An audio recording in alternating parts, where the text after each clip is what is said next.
I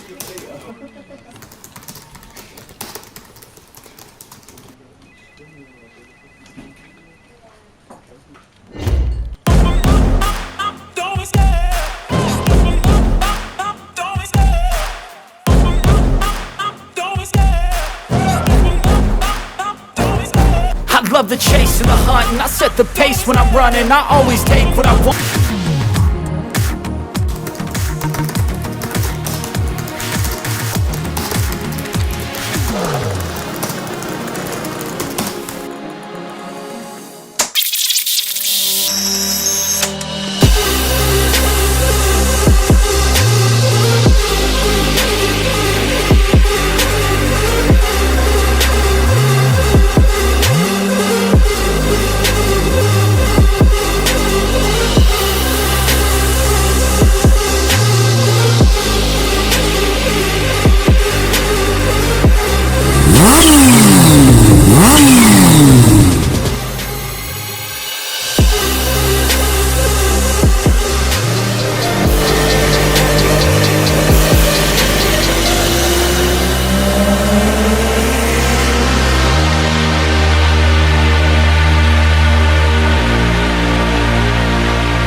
This is the H2R, and it is so mental, Kawasaki won't even make it road legal. It has no headlights, no indicators, no mirrors. It comes out with slick tires.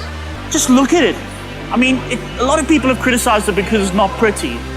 It's just like saying the creature from Alien is not pretty. Of course it's not pretty. If you want pretty, go to a flower show. It is the first ever motorcycle to come out with a supercharger, the first production motorcycle to come out with a supercharger. And with all this carbon fiber bits, it is light, much lighter than the H2. It's 216 kilograms. And there's good reason for this, because the supercharger on this bike spins at 130,000 RPM, pushing 200 liters of air into the motor every second. This bike, 326 horsepower.